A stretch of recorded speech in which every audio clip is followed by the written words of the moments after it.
Hai Smart Traders and Investor, kembali lagi bersama saya Kadek Mertayasa di channel Iuk Nabung Saham.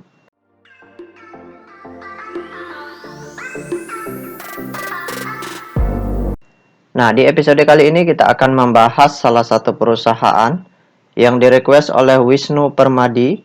Kode sahamnya TB, nama perusahaannya yaitu PT Dana Brata Luhur Tbk. Oke, untuk mempersingkat waktu kita langsung saja buka datanya di aplikasi iPod. Jika Anda menyukai konten-konten kami mengundang Anda untuk mengklik tombol like dan subscribe agar Anda mendapatkan video terbaru kami setiap minggunya. Nah, selanjutnya kita ganti di sini kode sahamnya TB. Kemudian kita enter. Nah, berdasarkan grafiknya, perusahaan ini pernah menyentuh harga tertingginya di harga Rp925 per lembar. Kemudian terendahnya pernah menyentuh ke harga Rp318 per lembar selama setahun terakhir. Nah, sekarang kita ingin lihat apa yang dilakukan oleh investor besarnya selama sebulan lebih terakhir dari tanggal 1 Maret 2022 sampai dengan tanggal perdagangan terakhir yaitu 22 April 2022. Nah, di periode ini kita ingin tahu apa yang dilakukan oleh investor besarnya. Apakah mereka melakukan akumulasi, distribusi, atau do nothing seperti itu. Atau aksi-aksi yang lainnya.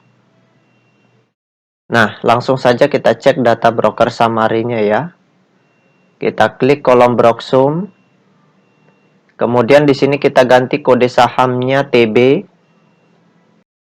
Selanjutnya kita ganti tanggalnya di sini dari tanggal 01 kemudian Maret ya, 03 2022 sampai dengan tanggal 22 April 2022. Oke, kita show. Nah, berdasarkan data transaksi atau data broker summary dari perusahaan PT Dana Brata Luhur Tbk ini, kalau kita hitung total lot yang dibeli dengan total lot yang dijual secara keseluruhan dengan menggunakan tools tambahan yaitu Detektor, maka dapat ditarik kesimpulan bahwasannya selama sebulan lebih terakhir ini dari tanggal 1 Maret 2022 sampai dengan tanggal 22 April, itu investor besarnya melakukan aksi big distribusi. Jadi di periode ini pelan-pelan investor besarnya masih dalam fase distribusi seperti itu. Nah, kalau distribusinya terus berlanjut dan menjadi masif distribusi, maka harga sahamnya berpotensi turun.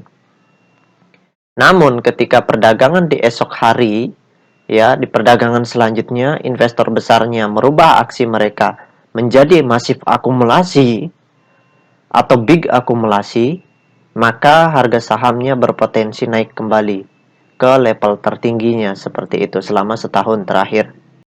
Nah, jadi untuk melihat aksi mereka, kita harus memperhatikan data broker summary-nya. Kita harus lihat berapa lembar yang mereka jual, berapa lembar yang mereka beli, seperti itu. Kalau semakin banyak saham yang mereka beli, maka kepentingan mereka akan semakin besar. Kalau semakin banyak saham yang mereka lepas atau jual ke publik, maka kepentingan mereka akan semakin berkurang. Itu intinya, karena untuk apa mereka membeli sebuah saham perusahaan atau bukti kepemilikan perusahaan kalau mereka tidak punya kepentingan untuk menjual di harga atas atau mencari dividen seperti itu. Oke, kita tutup data broker summary-nya.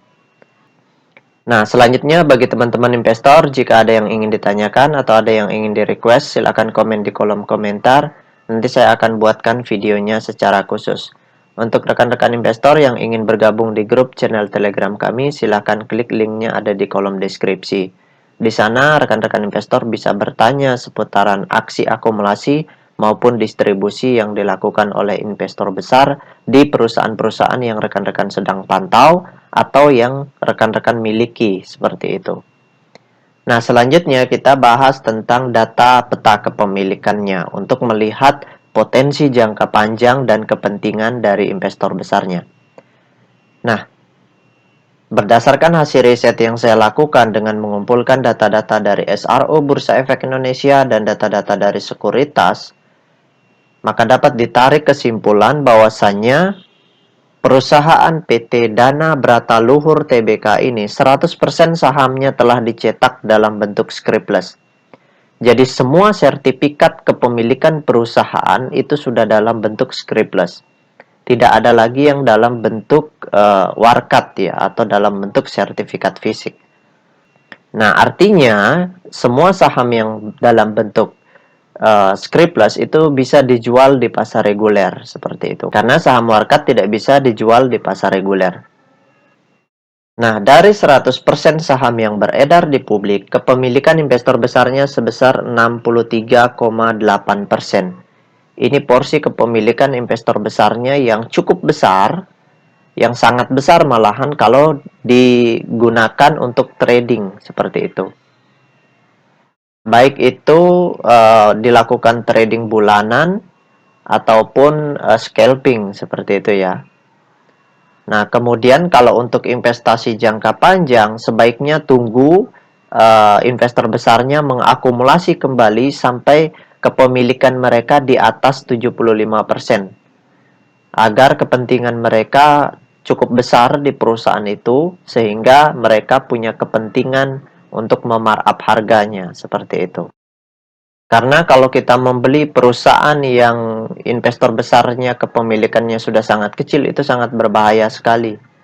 Seperti itu. Karena perusahaan itu sudah tidak dipercaya oleh investor besarnya, kemudian kita malahan berinvestasi di sana. Nah, itu yang sulit. Kenapa? Karena investor besar bisa mudah markup harga, sedangkan investor retail punya keterbatasan dana. Kalau semua saham sudah ada di investor retail, kemudian kita investasikan, ya kita harus menunggu lama. Syukur-syukur kalau ada yang mau markup, ada investor besar yang mau masuk. Kalau tidak ada ya harganya tidak akan bisa naik seperti itu. Nah, sedangkan kepemilikan investor retail di perusahaan ini sebesar 17,8%. Nah, ini porsi kepemilikan investor retail yang sudah sangat besar, sudah mulai mendekati 25% atau batas maksimum kepemilikan retail, ambang batas maksimum kepemilikan retail. Jadi kalau saya pribadi akan membeli perusahaan-perusahaan yang kepemilikan retailnya itu di bawah 25%. Kalau sudah di atas 25% untuk scalping bolehlah. Tapi kalau untuk trading bulanan, tahunan, itu sebaiknya jangan. Seperti itu. Karena akan sangat sulit harga sahamnya bisa naik. Karena retail-retail sudah menguasai supply. Banyak orang yang memutuskan kemana arah pergerakan harga itu malahan akan sangat sulit harga sahamnya naik. Karena banyak pemimpin, artinya susah keputusan itu diambil. Seperti itu. Nah, itu saja yang dapat saya sharingkan untuk Bapak Wisnu Permadi ya. Baik rekan-rekan investor, jika ada yang ingin ditanyakan atau ada yang ingin di-request, silakan komen di kolom komentar. Nanti saya akan buatkan videonya secara khusus. Untuk yang ingin bergabung di grup channel Telegram kami, silakan gabung. Klik linknya ada di kolom deskripsi. Baik rekan-rekan investor, see you next time. Salam cuan selalu.